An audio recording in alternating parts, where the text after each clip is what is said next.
Bonjour, je suis contente que tu es là. Sais-tu ce que Dieu s'attend de toi? C'est une question qui fait réfléchir. Il y a des personnes qui pensent que Dieu veut qu'elles donnent de l'argent à une église, beaucoup d'argent. Il y a d'autres personnes qui pensent qu'elles doivent devenir des personnes importantes au niveau politique pour pouvoir avoir une influence sur le monde. Il y a d'autres qui disent que Dieu s'attend à ce que nous faisions de bonnes œuvres pour lui plaire et pour ainsi gagner notre place au ciel. Voici ce que pensent les personnes. Mais que pense Dieu? C'est en regardant dans la Bible que nous trouvons ce que Dieu s'attend de nous.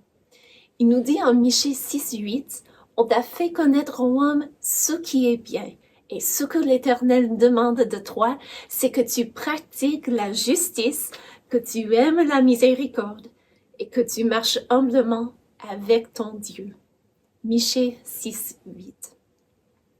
Voici ce que Dieu s'attend de nous. Mais est-ce que c'est ce que nous faisons? Est-ce que nous pratiquons toujours la justice? Est-ce que nous faisons toujours ce qui est droit aux yeux de Dieu? Est-ce que nous aimons la miséricorde? Quand il s'agit de nous, oui, nous aimons expérimenter la miséricorde. Mais quand il s'agit d'autres, sommes-nous prêts à pardonner quelqu'un qui nous a fait tort? Et est-ce que nous sommes prêts à marcher humblement avec Dieu, reconnaissant qu'il est supérieur à nous et que nous devons suivre ses conseils? C'est facile de reconnaître que nous devons faire cela, mais c'est une toute autre chose d'agir comme on le doit. Dieu ne nous force pas de suivre ses commandements, mais il y a toujours des conséquences pour nos choix. Alors, qu'est-ce qui arrive quand nous ne faisons pas justice? Quand nous n'aimons pas la miséricorde? Et quand nous ne marchons pas humblement avec Dieu? Quelles sont les conséquences de cela?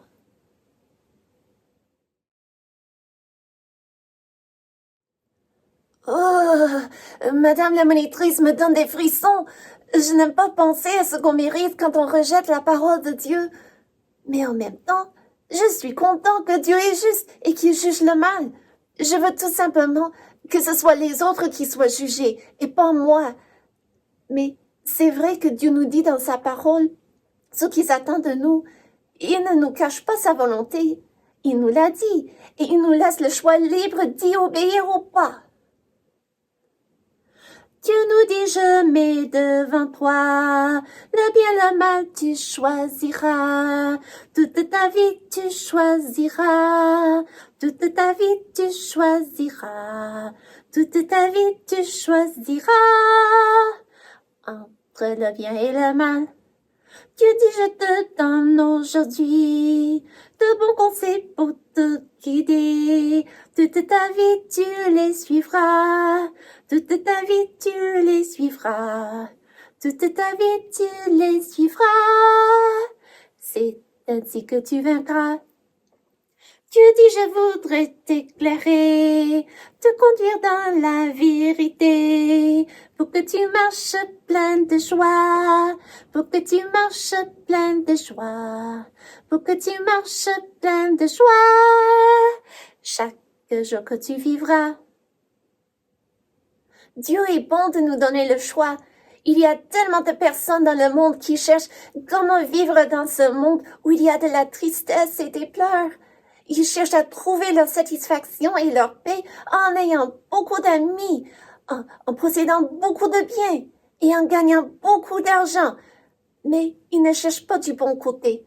Ils ne trouveront jamais paix en la cherchant dans ces choses.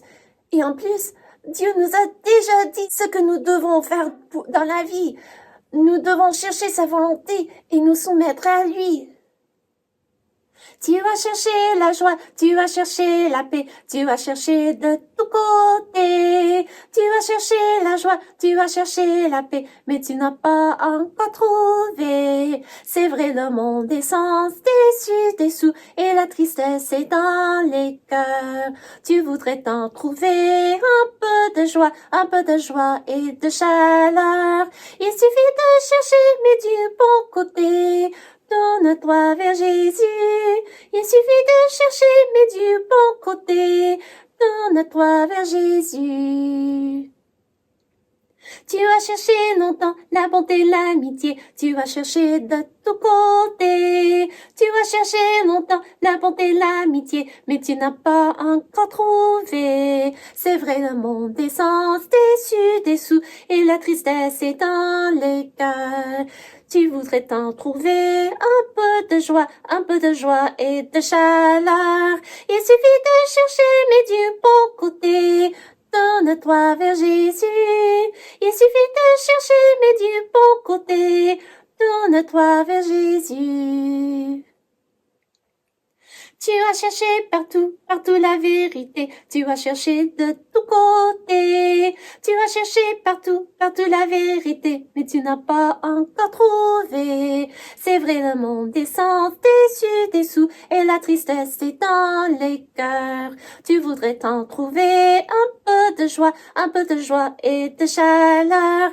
Il suffit de chercher, mais du bon côté. Tourne-toi vers Jésus. Il suffit de chercher, mais du bon côté.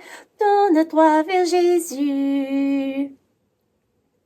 Tu t'es découragé à force de chercher du mauvais côté. Tu t'es découragé à force de chercher, mais tu n'as pas toujours trouvé. C'est vrai, le monde est sans déçu, dessous, et la tristesse est dans les cœurs. Tu voudrais t'en trouver un peu de joie et de chaleur. Il suffit de chercher, mais du bon côté. Tourne-toi vers Jésus. Il suffit de chercher, mais du bon côté. Tourne-toi vers Jésus. Oui, tout le monde doit se tourner vers Jésus et doit écouter ce qu'il nous dit de faire dans sa parole. Pourquoi? Parce qu'il est saint. Il nous dit de faire le bien. En plus, il est le créateur de tous et il a le droit de nous dire ce que nous devons faire dans la vie.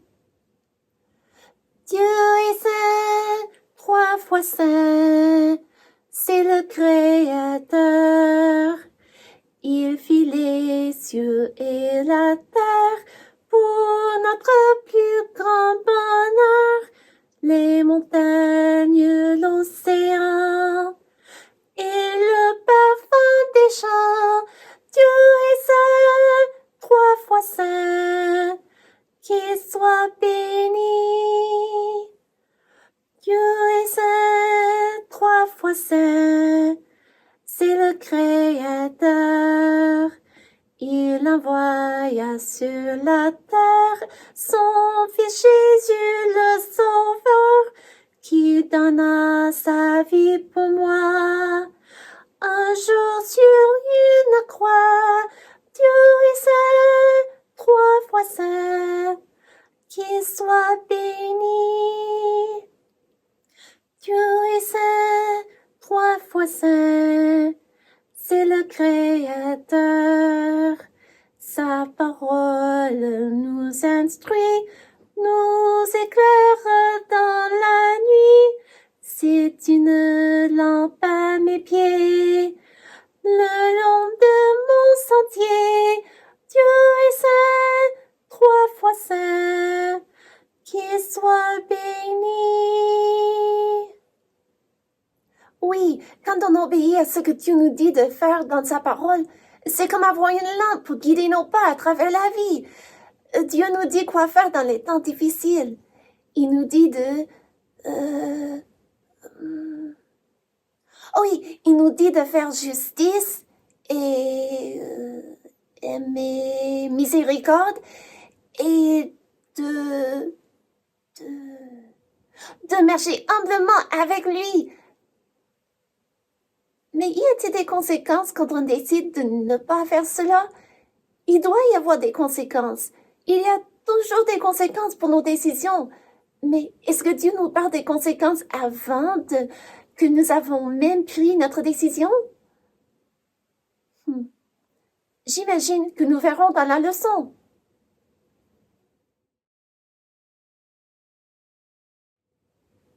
Aimes-tu les histoires? Moi, oui. Et il y a quelques semaines où j'ai eu le privilège de travailler avec des jeunes et de leur partager des histoires. Mais une des histoires, ce n'était pas qu'une histoire. C'était en même temps une devinette. Donc l'histoire représentait quelque chose ou expliquait quelque chose. Et à la fin de l'histoire, j'ai demandé aux enfants s'ils étaient capables de comprendre la devinette de mon histoire. Eh bien, pour toi aussi, j'ai une histoire qui est aussi une devinette. Je vais te raconter l'histoire exactement comme ça a été écrite, puis je vais te demander à la fin si tu as compris ce que l'histoire représente. Si tu trouves qu'il y a des expressions un peu différentes dans l'histoire, sache qu'elle a été écrite en poésie, mais pas en langue française. Donc c'est pour cela la différence. Es-tu prêt? Eh bien, c'est parti!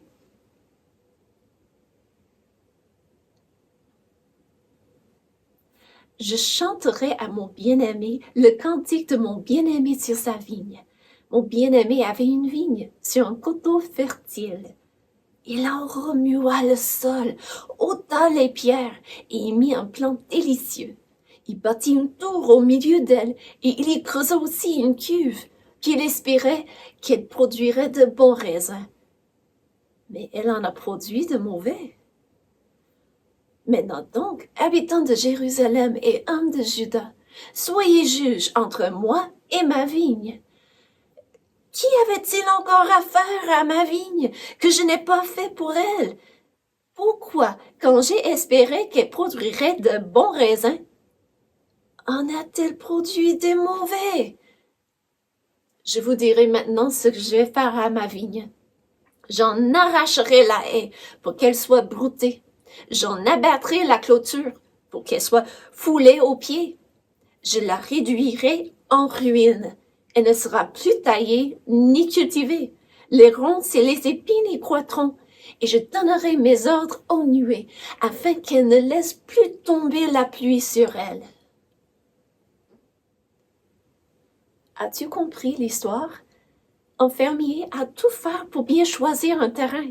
Il a préparé, il y a construit une tour pour le surveiller et il y a planté une vigne.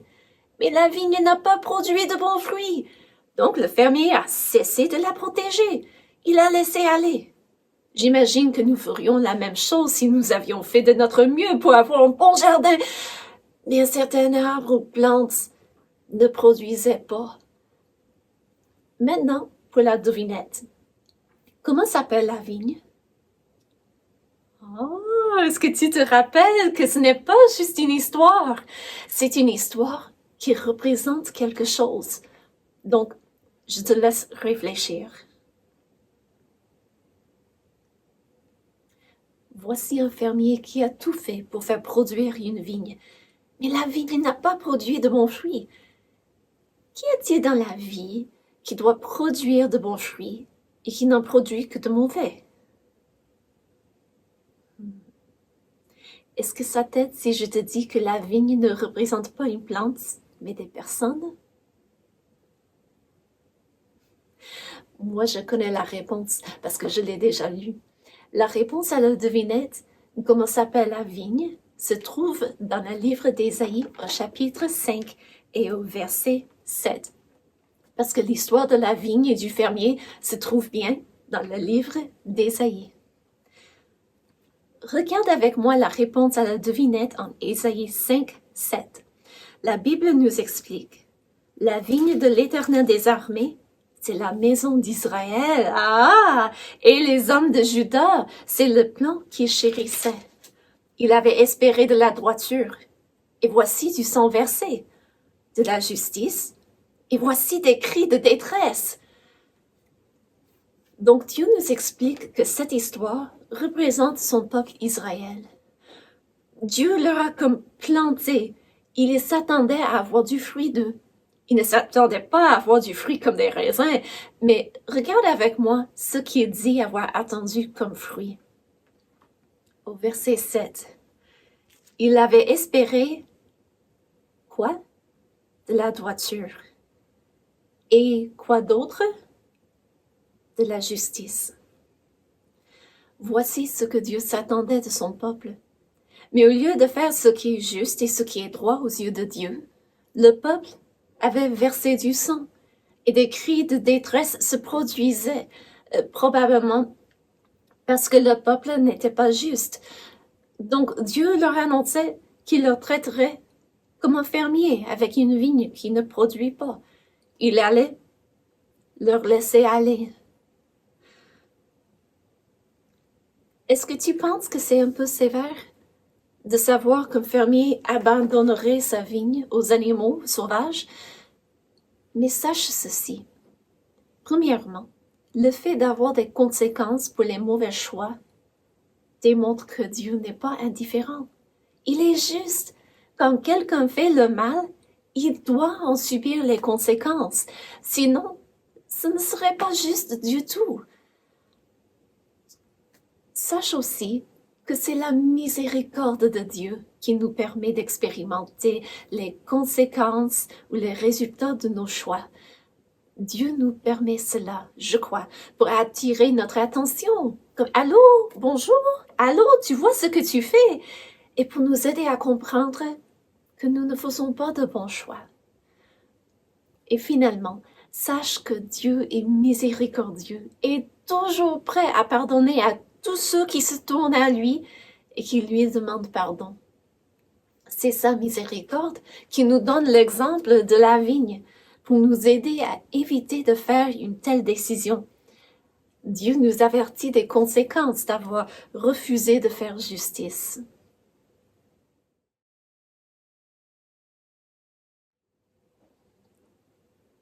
Waouh! Je ne veux pas vivre dans un monde où on ne fait pas justice. Et Dieu est tellement miséricordieux de nous donner des histoires pour nous aider à comprendre ce qui arrivera quand nous ferons une décision quelconque. J'aime beaucoup comment le verset que Madame la monitrice a lu au début de la leçon résume ce que Dieu s'attend de nous. Je l'ai même fait imprimer. Tiens, le voici. Lisons-le ensemble.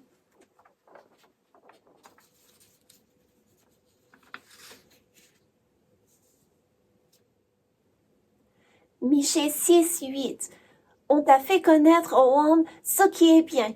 Et ce que l'Éternel demande de toi, c'est que tu pratiques la justice, que tu aimes la miséricorde et que tu marches humblement avec ton Dieu.